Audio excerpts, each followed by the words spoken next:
ఉన్నాను మరి. హల్లెలూయా. నీకు అర్థమైందా వాక్యము? నేను ఏది వేధిస్తామని చెప్పండి?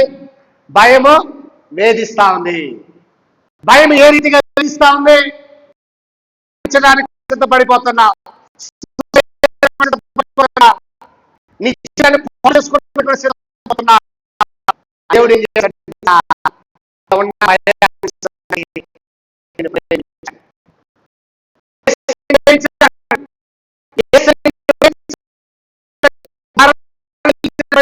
గొప్ప ఆనందాన్ని పొందుకున్నావు.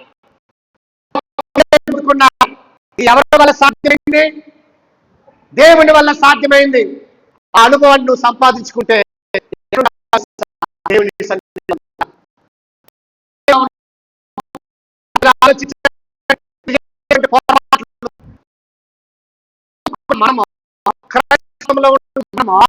ఎప్పుడైనా మీరు చాలా ఆలోచించాలి. ఎందుకంటే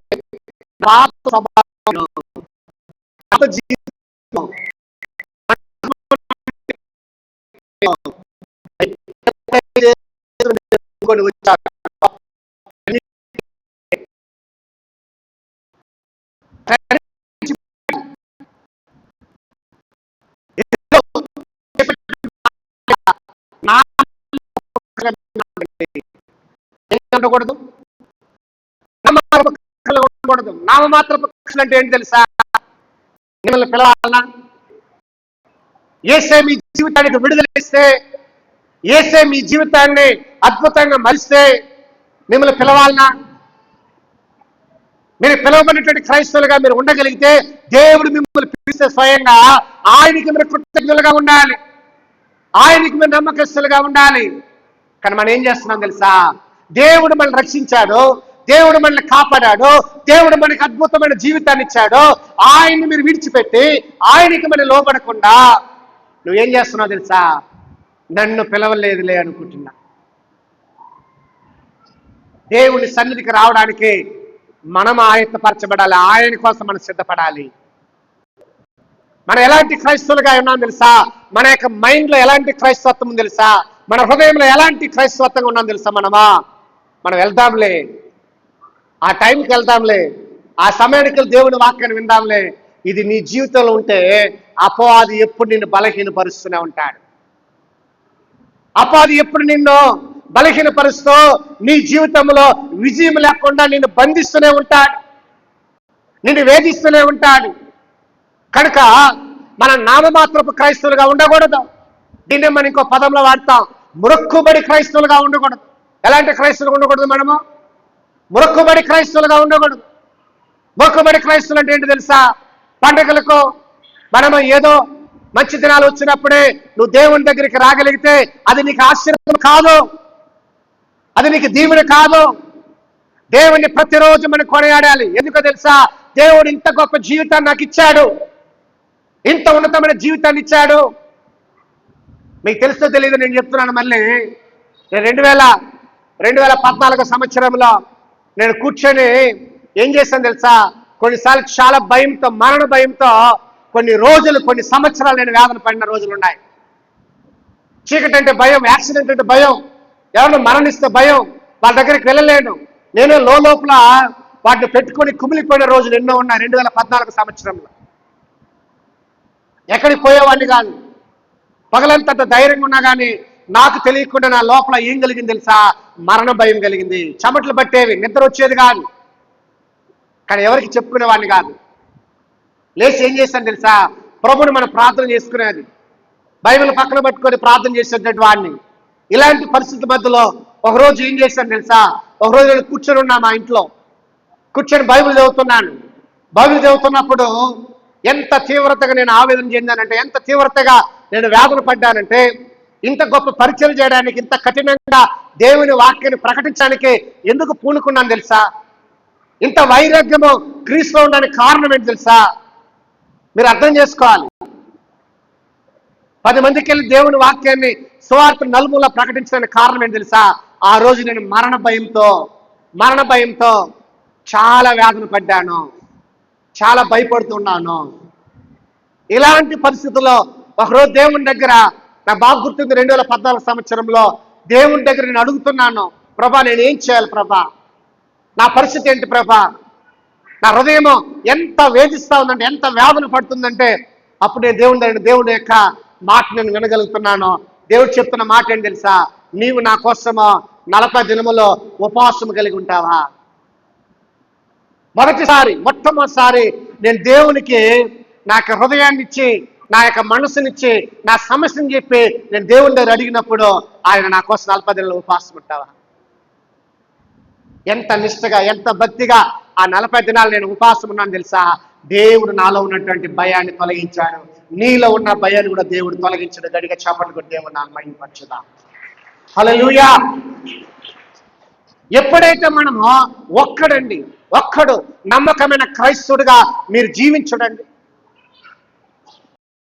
క్రైస్తవుడిగా నువ్వు బ్రతికి చూడు, నీ ద్వారా ఎంతమంది దేవుడు మారుస్తాడు, ఎంతమంది దేవుడు ఏర్పాటు చేసుకుంటాడు.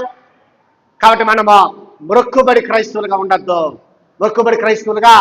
ఉండొద్దు. క్రీస్తు ఎంత గొప్పవాడంటే అనేక హృదయాల్ని దేవుడు మార్చగలిగిన వాడు. మొదటి మాట మీకు చెప్తున్నా ఏంటో తెలుసా, మన విశ్వాసం ఉందని చెప్తున్నా కానీ మీరు ఫలించట్లేదు. గమనిస్తున్నారా ఈ మాట? మీరు విశ్వాసులే, మీరు ఏం చెప్తున్నారు, నేను విశ్వాసం కలిగిన వాడిని, నాకు దేవుడి మీద మంచి విశ్వాసం ఉంది, అయినా మీరు ఫలించలేకపోతున్నారు. కారణం ఏంటి?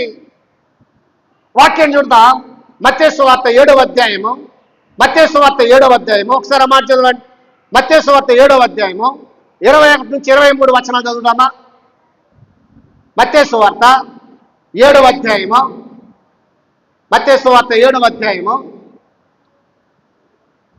21 నుండి 23 వరకు మనం చదువుదాం. 7వ అధ్యాయం 21 చూడండి, చదువుతాను. ప్రభువా అని నన్ను పిలుచు ప్రతివాడును పరలోక రాజ్యంలో ప్రవేశింపడగాని పరలోకమందున నా తండ్రి చిత్త ప్రకారం చేయవాడే ప్రవేశించును.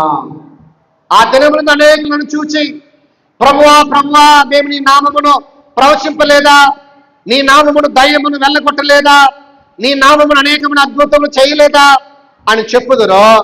అప్పుడు నేను మిమ్మను ఎన్నడను ఎరగను, అక్రమము చేయవారులారా నా యొద్ద నుండి పారిపోండి వారితో చెప్పాను. గమనిస్తున్నారు వాక్యాన్ని? అబద్ధ ప్రవక్తలు మన ఎలాంటి మొక్కుబడి క్రైస్తవులు అంటే, అక్కడెక్కడ తిరిగేటువంటి క్రైస్తవులుగా ఉండకూడదు. దానికి దీనికి నమ్మి మోసపోయేటువంటి క్రైస్తవులుగా మీరు ఉండకూడదు. ఎలాంటి క్రైస్తవులుగా ఉండాలంటే, యేసు ప్రభుని నమ్ముకొని ఆయనే నా జీవితాన్ని బాగు చేస్తాడు, ఆయనే నా జీవితాన్ని సరి చేస్తాడు, ఆయన నా కుటుంబాన్ని బాగు చేస్తున్నటువంటి విశ్వాసంతో మీరు నిలబడండి. మీరు అయ్యో ఇప్పుడు వచ్చి ప్రభా నన్ను క్షమించు ప్రభా అని మీరు అడగగలిగితే, అయ్యో నన్ను పిలిచేవాడు ప్రతి ఒక్కడు కూడా ఎక్కడికి పోలేడు, పరలోక రాజ్యంలోకి ప్రవేశించిన. ఈరోజు మనం ఎలాంటి వాళ్ళుగా ఉండకూడదంటే, ఆ టైంకి వచ్చి ప్రభా రాజ్యం బుద్ధి లేని వారిగా మనం ఉండకూడదు, బుద్ధి లేని కన్నికలుగా మనం ఉండకూడదు. ఎలా ఉండాలంటే, ఆ రోజు ప్రభు ఏం చెప్తాడు తెలుసా, ప్రభా నీ నామంలో గొప్ప కార్యాలు చేశాం ప్రభా. ఎవడు కావాలి? నీ జీవితంలో విశ్వాసం లేదు, నీ జీవితంలో విశ్వాసం అనుకున్నటువంటి క్రియలు లేవు, నువ్వు పెట్టుకున్నటువంటి విశ్వాసం తగినట్టుగా నువ్వు జీవించట్లేదు. ఎంతమంది దేవుణ్ణి నమ్ముకొని మీ ఇష్టానుసారంగా మీ కార్యకలాపాలు జరిగించేవారు ఉన్నారు? ఎంతమంది నీకు నచ్చినట్టుగా నువ్వు బ్రతికేయడానికి నువ్వు ఇష్టపడుతున్నావు? ఏ రోజైనా పాపం నిన్ను గుచ్చిందా? దేవుని మాట చేత నేను కడగబడాలి, పరిశుద్ధులు కావాలి, దేవుని నేను భయపడాలి, దేవుని మాటకి లోబడి బ్రతకాలని ఎప్పుడైనా నువ్వు అనుకున్నావా? ఎప్పుడైతే మీరు అనుకుంటారో అప్పుడే దేవుడు నీలో కార్యం చేస్తాడు, అప్పుడే నీ జీవితంలో కార్యం చేస్తాడు. అయ్యో నేను సేవకుడుగా ఉండి నేను దేవుని పరిచయం చేసి, ప్రభా నేను చాలా అద్భుతాలు చేశాను ప్రభా నీ నామంలో, అనేక మందికి ప్రవచనాలు చెప్పాను ప్రభా, అనేక మంది సత్యాలు చెప్పాను ప్రభా, నేను నిలబడుకుంటే నాకు కూడా చోట్లేదు. నేను ఏం చేయాలంటే తెలుసా, విశ్వాసమునకు తగిన క్రియలో నేను చేయగలిగినప్పుడే ఫలిస్తాను.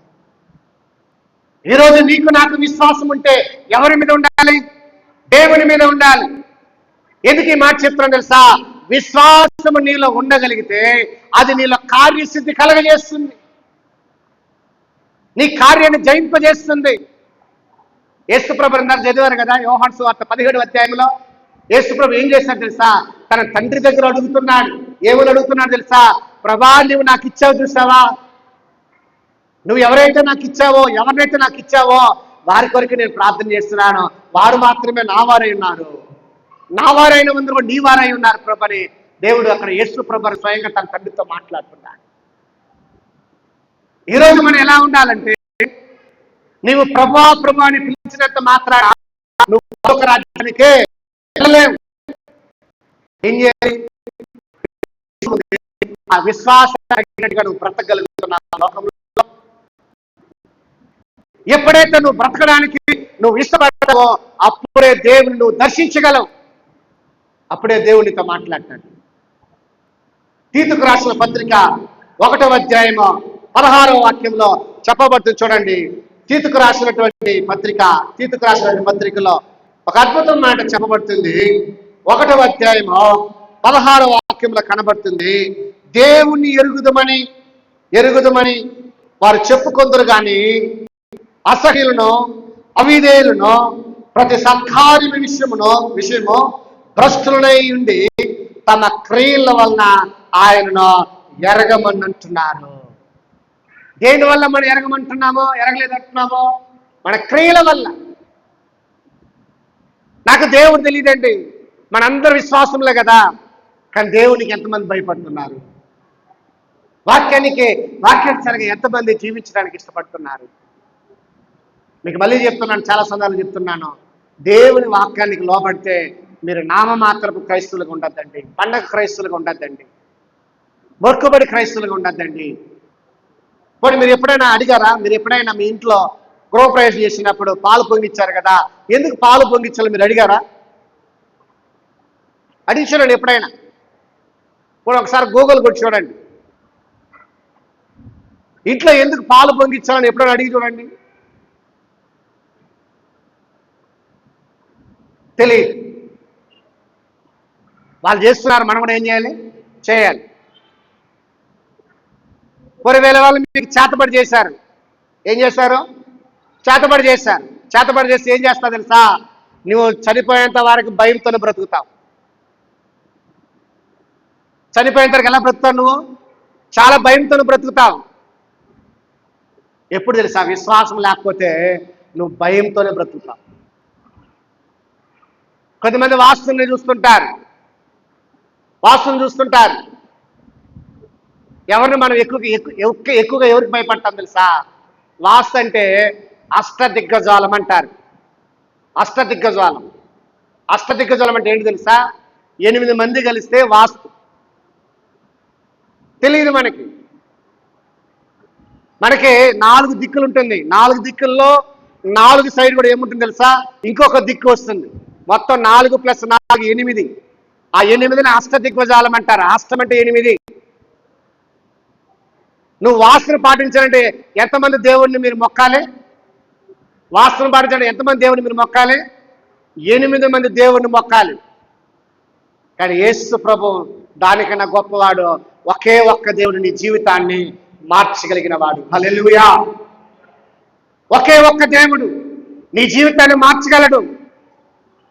ఎవరిని అడిగినా చెప్పలేరండి. మీరు హైందువులు అడిగినా చెప్పలేరు. వాస్తు గురించి ఎలా పుట్టిందని కూడా చెప్పలేరు. నేను మీకు చెప్పగలను. ఎందుకు చెప్తున్నానంటే, మీరు మొక్కుబడి క్రైస్తవులుగా ఉండద్దండి, మీరు నామమాత్రపు క్రైస్తవులుగా ఉండద్దండి, దేవునికి అవిధేయులుగా ఉండద్దండి, దుష్టత్వాన్ని మానుకోండి, మీరు భ్రష్టులు కాకున్నట్లు మిమ్మల్ని మీరు సరి చేసుకోండి. ఏముంది? మనకి విశ్వాసం ఉంది, అయితే మనం ఫలించట్లేదు. విశ్వాసం ఉంది, మనం ఏం చేయట్లేదు? ఫలించట్లేదు. దేనికి ఫలించట్లేదు తెలుసా? నాకేం పదం లేదు.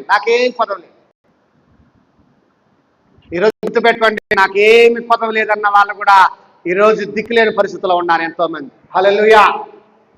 నాకు ఏ లోటు లేదో, ఏ సమస్య లేదనుకున్న వాళ్ళందరూ కూడా ఈరోజు ఎక్కడున్నారు తెలుసా? ఏదో ఒక సమస్యను ఇరుక్కుని ఉన్నారు. దేవుడు చెప్తున్నాడు, మనకి విశ్వాసం ఉంది, కానీ మనం ఏం చేయలేకపోతున్నాం తెలుసా? ఫలించలేకపోతున్నాం. ఎందుకు ఫలించలేకపోతున్నాం తెలుసా?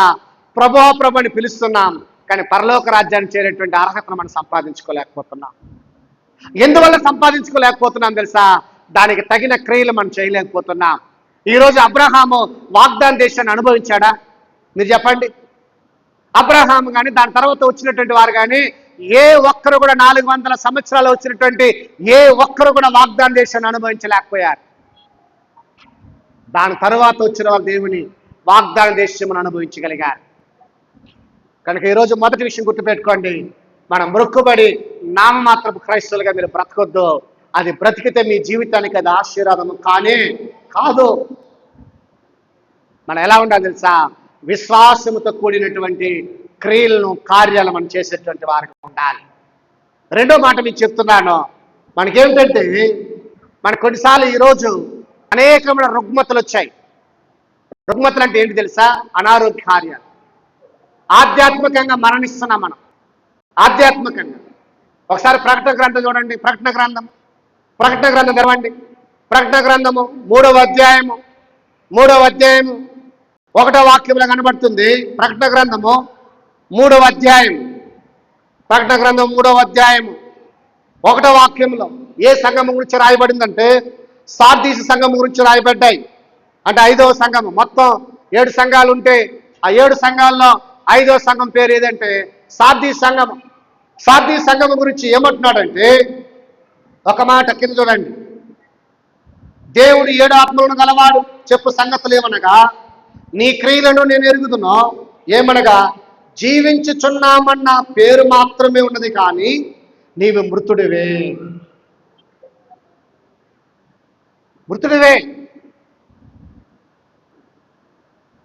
మనం బ్రతుకుచున్నామే కానీ పేరుకి మాత్రమా, కానీ మన మనసు మాత్రం ఎక్కడ లేదో దేవునితో లేదండి. ఇది నిజంగా మనము సిగ్గుపడవలసిన మాట. అందరూ క్రైస్తవులమే కానీ బాధపడాల్సిన మాట. దేవుడు మన గురించి దుఃఖిస్తాడండి. దేవుడు మన గురించి బాధపడతాడు. వీళ్ళు ప్రతిరోజు నా దగ్గరికి వచ్చి ప్రార్థన చేస్తారే కానీ వాళ్ళ హృదయం మాత్రం నాకు చాలా దూరంగా ఉంది. సుదూరంగా బ్రతుకుతున్నారు దేవునికి. మీరు ఎప్పుడైనా మీ పిల్లల్ని మీరు కూర్చోబెట్టుకొని కుటుంబంలో ఎన్ని రోజులు మీరు ప్రార్థన చేశారు చెప్పండి మనసాక్షిగా? ఎన్ని రోజులు మీ ప్రార్థన మీ పిల్లలతో కలిసి మీ కుటుంబంతో కలిసి ఎన్ని రోజులు మీరు ప్రార్థన చేశారు? చేయట్లేదు. గంటల కొద్ది టీవీ ముందర కూర్చొని మీరు బ్రతుకుతున్నారు. కానీ చూడటానికే మీరు పిలవడానికే మీరు విశ్వాసాలు తప్ప మీ జీవితంలో విశ్వాసానికి తగినటువంటి క్రియలు కార్యాలు లేదు మన జీవితం. అందుకే సాధ్య సంఘాన్ని గురించి చెప్తున్నాడు. ఏమంటున్నాడు తెలుసా? ఆయన ఎంత చక్కగా చెప్తున్నా అంటే, నీ క్రియలను నేను ఎరిగి ఉన్నాను, జీవించుచున్నావన్న మాత్రమే నాకు తెలుసు, కానీ నువ్వు చనిపోయిన వాడివి. ప్రభుని దగ్గర అడగాలి, ప్రభా నేను బ్రతుకుచున్నానే కానీ ఏమైపోయినా తెలుసా? చనిపోయాను ప్రభా. నా మనసు నేను క్రైస్తవుడిగా మారిన తప్ప నా మనసు కానీ నా ఆలోచన కానీ నీ మీద లేదు ప్రభా.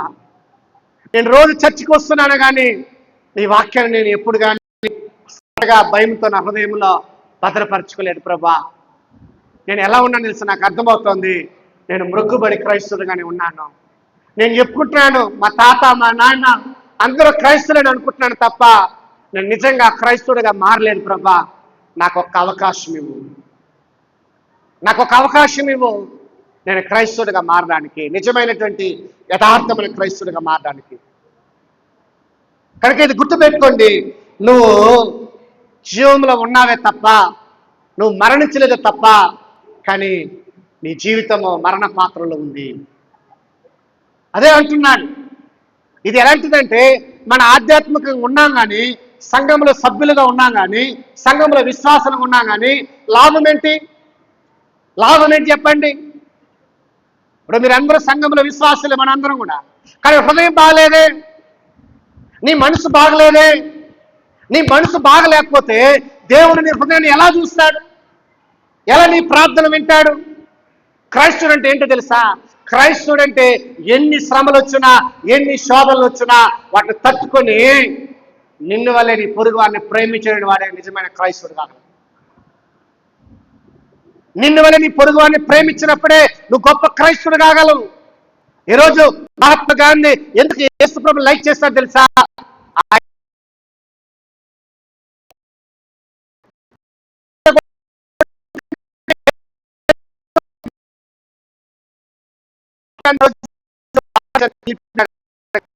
ఈ రోజుకి అందుకే ఆయన మహాత్మా గాంధీ జాతి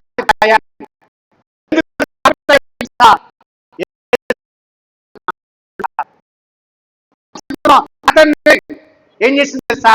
దగ్గర చేసింది. కాబట్టి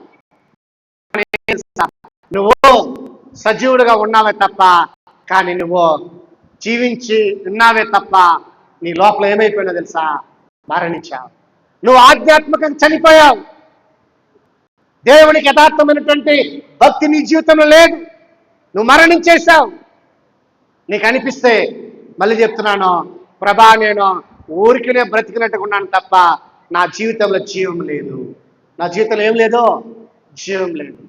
నన్ను బ్రతికించు ప్రభా, నన్ను బ్రతికించమని దేవుని దగ్గర అనగానే చూడండి, తీమోతికి రాసిన 2వ పత్రికలో ఒక మాట చెప్తాడు. తీమోతికి రాసిన 2వ పత్రిక 3వ అధ్యాయము 5వ వాక్యంలో కనబడుతుంది. 3వ అధ్యాయం 5వ వాక్యంలో కనబడుతున్న మాట ఏం తెలుసా? పైకి భక్తి గల వారి వలె ఉండి దాని శక్తిని ఆశ్రయించిన వారునై ఉన్నారు. పైకి ఎలా ఉన్నాం మనము? భక్తి కలిగిన వారినే ఉన్నాం. వాక్యం చెప్తుంది, నటన గతించిపోను. ఈ లోకపు నటన ఏమైపోతుంది? గతించిపోతుంది. కానీ ఈ లోకంలో ఎన్ని రోజులు నీవో పైకి మాత్రం నువ్వు భక్తి కలిగిన వాడుగా ఎన్ని రోజులు నువ్వు బ్రతకగలవు? పైకి నువ్వు భక్తిగా ఉంటే సరిపోదండి. అయ్యో మనం అనుకుంటాం, నేను చాపేస్తున్నాను, క్లీన్ చేస్తున్నాను, దీనికి అంత ఆశీర్వాదం రాదు. నువ్వు ఎంత ఊడ్చినా ఎంత క్లీన్ చేసినా నీకు దేవుడు ఏమి ఇవ్వడు? ఆశీర్వాదము ఇవ్వడు. దేవుడు ఎప్పుడు ఇస్తాడు తెలుసా? అయ్యో నేను సేవ చేస్తున్నాను, సేవకులకు సేవ చేస్తున్నాను. ఇవి దేవుని యొక్క మాట కాదు, బైబిల్కి విరుద్ధమైనది.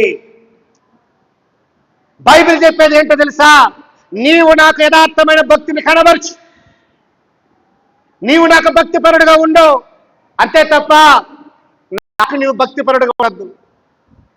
నాకు నువ్వు భక్తిని కనబరుచుకోవడానికి నువ్వు సిద్ధపడద్దు. ఎవరికి కనబడాలి నీ భక్తి? దేవుని కనబడాలి. దేవుణ్ణి కనబడాలి. చాలా మంది మీకు చెప్తుంటారు, ఎంతమంది పేదవాళ్ళు గొప్ప ధనికులు అయిపోయారు చెప్పండి? ఎంతమంది మీ సేవకులు చెప్పారు? ఏమని చెప్పారు తెలుసా?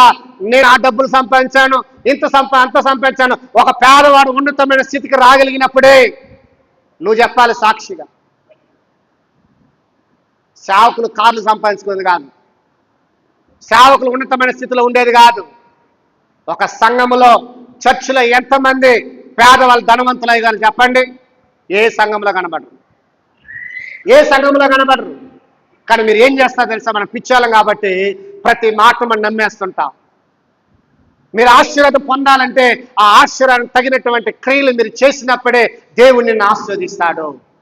ఇది గుర్తుపెట్టుకోండి. అందుకే వాక్యం చెప్తుంది, పైకి భక్తి కలిగిన వారిగా ఉండి నీ జీవితంలో భక్తి లేకపోతే ఎందుకు నీ యొక్క భక్తి విశ్వాస జీవితం మార్చుకోవాలి. ఎప్పుడైతే నీ హృదయాన్ని దేవునికి, అందుకే వాక్యం చెప్తుంది, నీ హృదయం పాడైపోయింది. నీ హృదయం ఏమైపోయింది? పాడైపోయింది. ఏ గుండె దేవుడు తీసేయాలనుకుంటున్నాడు? ఈరోజు రాతి గుండెని తీసివేసి మాంసపు గుండెని మీకు ఇవ్వాలనుకుంటున్నాడు. ఎందుకు ఇవ్వాలనుకుంటున్నాడంటే దేవుడు మిమ్మల్ని అత్యధికం ప్రేమించాడు కాబట్టి, నేను ప్రేమించాడు కాబట్టి నీకు విడుదల ఇవ్వాలని కోరుకుంటున్నాడు, నీకు బలాన్ని ఇవ్వాలనుకుంటున్నాడు, నీకు విజయాన్ని ఇవ్వాలనుకుంటున్నాడు, నేను శాశ్వతమైన ఆశీర్వాదంతో నడిపించాలనుకుంటున్నాడు. శాశ్వతమైన ఆశీర్వాదంతో దేవుడిని నడిపించాలను. కనుక వేషం వేయొద్దు. ఏమేయద్దు? నువ్వు వేషధారునిగా ఉండద్దు, వేషధారుడిగా ఉండద్దు. కనుక మనము పైకి భక్తి పరులుగా ఉండి దాన్ని మీరు ఆశ్రయించకపోతే అది ప్రయోజనం కాదు. కనుక దీన్ని ఏమంటారంటే ఆధ్యాత్మిక మరణం అంటారు, స్పిరిచువల్ డెత్. దీన్ని స్పిరిచువల్ డెత్ అంటారు. నేను స్పిరిచువల్గా ఉన్నాను, కానీ ఏమైపోయినాను? మరణమైపోయాను, మరణించున్నాను. నేను క్రైస్తవులు కూర్చొని వాక్యాన్ని వింటున్నాను, ఆ వాక్యం నా చెవులో పడట్లేదు, ఆ మాట నా చెవులో పడట్లేదు. ఎందుకు చెవులో పడట్లేదు తెలుసా? నీవు విశ్వాసంతో ప్రభా ఈరోజు నాతో మాట్లాడమని నువ్వు అడిగి ప్రార్థన చేసుకుని దేవుని దగ్గర రాలేకపోయావు కాబట్టి. మనకి అనేక జీవితాలు ఏముంది తెలుసా? స్పిరిచువల్ డెప్త్ అనేది చాలా మందిలో కనబడతా ఉంది. ముగిస్తూ మాట చెబుతున్నాను, కొద్దిమంది యొక్క జీవితం చాలా మంది ఎలాంటి ఉదార జీవితం ఉంటారు, ఏదో జరుగుతుందిలే అనుకుంటుంటారు. ఈ ఉదాసీనమైనటువంటి స్థితిని దేవుడు మార్చగలడు. ఉదార భావం కలిగినటువంటి జీవితాన్ని దేవుడు మార్చగలడు. ఎలా మార్చగలడంటే అదే ప్రకటన గ్రంథము 3వ అధ్యాయము, ప్రకటన గ్రంథము 3వ అధ్యాయము 15వ వాక్యాన్ని 16వ వాక్యాన్ని మనం చూడగలిగితే అందులో మరొక సంఘాన్ని గురించి దేవుడు రాస్తున్నాడు. 3వ అధ్యాయము 15-16 వాక్యములో ఏ సంఘాన్ని గురించి రాస్తున్నాడంటే లవోదికే సంఘం గురించి రాస్తున్నాడు. ఏ సంఘం గురించి? లవోదికే సంఘం గురించి. లవోదికే సంఘం గురించి ఏం రాస్తున్నాడంటే అక్కడ రాయబడిన 15వ వాక్యములో, నీ క్రియలను నేను ఎరుగుదును, నీవు చల్లగానైనను వెచ్చగానైనను లేవు. నీవు చల్లగానైనను వెచ్చగానైనను ఉండిన మేలు, నువ్వు వెచ్చగానైనను చల్లగానైనను ఉండక నులి వెచ్చగా ఉన్నావు గనుక నేను నిన్ను నా నోట నుండి ఉమ్మి వేయను ఉద్దేశించున్నాను. ఎలా ఉన్నాం మనము? ఒకటి చల్లగానే ఉండాలి, లేదా వెచ్చగానే ఉండాలి. ఏది లేదు మన జీవితంలో. ఎలా ఉన్నావు నువ్వు చెప్పండి? ఇప్పుడు నా దగ్గరికి వచ్చిన అయ్యాయ అంటాం, వేరే దగ్గరికి వచ్చిన అయ్యాయ అంటాం. ఏది నీ జీవితంలో? ఎలా ఉండాలి నీ జీవితము? నీ భక్తి ఎలా ఉండాలంటే ఉదారమైన భక్తిగా ఉండాలి, నమ్మకమైన భక్తి పరడం ఉండాలి. నువ్వు ఒకటి వెచ్చగానే ఉండో, ఒకటి నువ్వు యథార్థంగానే ఉండో, లేదా అన్యాయస్తుడిగానే ఉండిపో. అలా కాకుండా రెండు పక్కల చిక్కులు పెట్టేవాడుగా నువ్వు ఉండొద్దు. రెండు పక్కల చిక్కులు పెట్టేవాడుగా ఉండొద్దు. అది నీకు శాపాన్ని తీసుకొస్తుంది, అది నీ జీవితాన్ని నాశనం చేస్తుంది. మనం అనుకుంటాం. కొద్దిమంది ఏం చేస్తారు తెలుసా? ఆ కొంపకి ఈ కొంపకి జగడాలు పెట్టేస్తుంటారు. వారు చెప్పే మాటలు వాళ్ళు నమ్మకమైన స్నేహితులే, వీళ్ళకి నమ్మకమైన స్నేహితులే.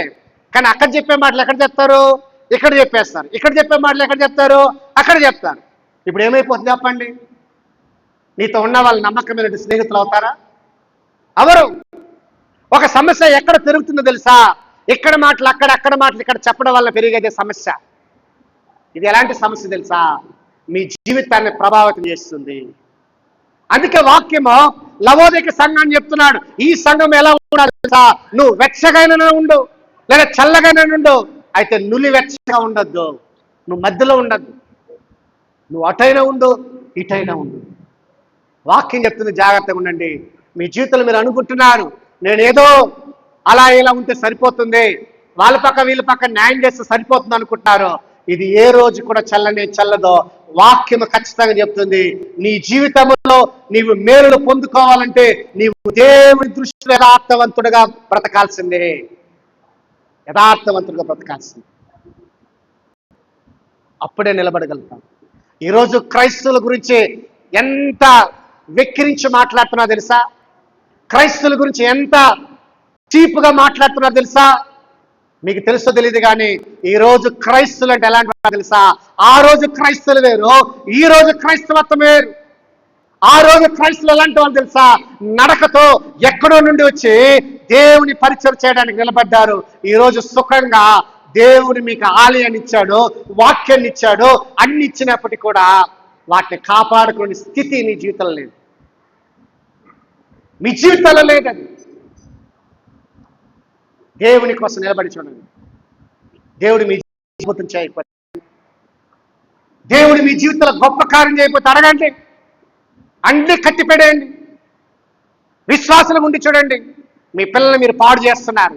సినిమా పాటలు పెట్టి ఆ పాటలు వింటా ఉంటే ఆ పిల్లలు ఏమైపోతుందో తెలుసా? మనసు పాడైపోతున్నాయి. ఆ పిల్లలకి తెలియదు ఆ పిల్లల మీద ఎలాంటి ఆగత్యాలు జరుగుతుందో. సమాజాన్ని చూడండి, ఎంతమంది పిల్లలు ఈరోజు లోకాన్ని ప్రేమించి ఎంతమంది పిల్లలు ఈరోజు పాడైపోయారు. యవ్వన బిడ్డలు. కనుక మీరు జాగ్రత్తగా లేకపోతే మీరు దేవునికి ఏం చేస్తారో తెలుసా? ఆయన తన నోటి నుండి మిమ్మల్ని ఉమ్మి వేస్తాడు, నోటి నుండి మిమ్మల్ని తూనేస్తాడు. మీరు ఎలా లేకపోతే ఒకటి చల్లగానే ఉండో లేదా వెచ్చగానే ఉండో, నులి వెచ్చగా మాత్రము నీవో ఉండొద్దు. దేవుడు నిన్ను తన నోటి నుండి ఉమ్మేస్తాడని చెప్తున్నాడు. జాగ్రత్త పడతాం. ముగిస్తూ వాక్యం అంటుంది, దేవుడు మిమ్మల్ని ఏం చేస్తున్నాడు తెలుసా? ఈరోజు పిలుస్తున్నాడు మిమ్మల్ని. ఈరోజు నేను చెప్తున్నాను, మొక్కుబడి క్రైస్తవుడిగా ఉండొద్దు, మొక్కుబడి క్రైస్తవుడిగా ఉండొద్దు. దేవుడు నిన్ను నీకు విడుదలిస్తే, దేవుడు నీ జీవితంలో అద్భుతం చేస్తే, దేవుడు నీ జీవితంలో ఆశ్చర్యకారాలు చేస్తే, దేవుడు ఇంతవరకు నిన్ను జీవముల నుంచి నడిపిస్తున్నట్లయితే ఆయన దగ్గరికి వచ్చి ఆయన పాదాలను పట్టుకొని ప్రార్థించి ప్రతిరోజు నీ విశ్రాంతి దినములో నీ భార్యని పిలుచుకోండిరా, నీ భర్తను పిలుచుకోండిరా. నీకు చెప్పేంత దమ్ము, ధైర్యము, విశ్వాసం నీ జీవితంలో ఉండాలి. అది లేదు నీ జీవితం. నేను చెప్పగలను ఎక్కడికి పోయినా. ఎందుకో తెలుసా? నా మరణ భయాన్ని ఆయన గురించి ప్రకటించడానికి నేను ఎక్కడికైనా వెళ్తాను, ఎక్కడికైనా వెళ్తాను. ఎందుకు తెలుసా? నాకు కావాల్సింది ఆయన సన్నిధి తప్ప, ఆయన మాట తప్ప, ఆయన విశ్వాసాన్ని భక్తి తప్ప మరొకటి కాదు. ఈరోజు మీ జీవితంలో దేవుడు మీరు కావాలనుకుంటే ఒక్క మాట మాత్రం నేను చెప్పి ముగిస్తున్నాను.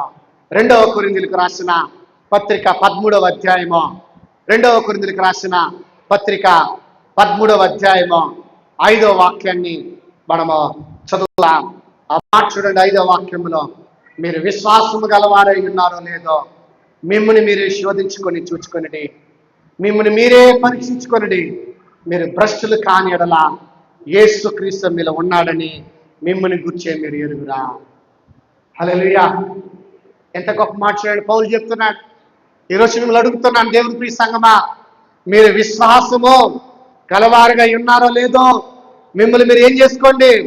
పరీక్షించుకోండి. మీరు భ్రష్టులు కాకుండా ఉండినట్లు ఈరోజు మీరు ఏం చేయాలని తెలుసా? విశ్వాసముతో యేసుక్రీస్తుని మీరు మీ హృదయంలో ఉన్నాడో లేదో తెలుసుకోండి. ఈరోజు నేను అడుగుతున్నాను, యేసు ప్రభు నీ హృదయంలో ఉన్నాడా? నీ సూటిగా అడుగుతున్నాను, యేసు ప్రభు నీ హృదయంలో ఉన్నాడా? నీ హృదయంలో ఉంటే నువ్వు ఏం చేయాలి తెలుసా? దేవునికి ఇష్టం వచ్చిన కార్యాలు మీరు చేయగలగాలి. మిమ్మల్ని అడుగుతున్నాను, మిమ్మల్ని ప్రశ్నిస్తున్నాను, నన్ను నేను ప్రశ్నించుకుంటున్నాను. మన విశ్వాసం గలవారము లేదో మమ్మల్ని మనం ఏం చేసుకోవాలి తెలుసా? పరీక్షించుకోవాలి. మీరు పరీక్షించుకోగలిగితే యేసు ప్రభు మీలో ఉన్నట్టే. కనుక దేవుడి ఈ మాట ద్వారా మనం ఏం చేయాలి తెలుసా? మన యొక్క ఆత్మీయ స్థితిని మనం కాపాడుకోవాలి, మన పరిశుద్ధతను మనం కాపాడుకోవాలి, మన యొక్క విశ్వాస జీవితాన్ని మనం కాపాడుకోవాలి. దేవునికి మనం విధేయులుగా ఉండాలి. ఇక మీట మనం ఎలా ఉండకూడదు చెప్తున్నాను. మనమా నామమాత్రపు క్రైస్తవులుగా బ్రతకొద్దు, మొక్కుబడి క్రైస్తవులుగా బ్రతకొద్దు. దేవునికి నిజమైన క్రైస్తవులుగా బ్రతికి చూడండి. దేవుడు మీ కుటుంబాన్ని ఎంత అద్భుతంగా ఆశీర్వదిస్తాడు. దేవుడి మాటలు దీవించును గాక. ఆమేన్. అలాగే లేచి నిలబడి 51వ కీర్తన భాగాన్ని అందరూ కలిసి మనము ధ్యానించుకుందాం. అందరూ కలిసి మనం ధ్యానించుకుందాం. దేవా నా యందు శుద్ధ హృదయము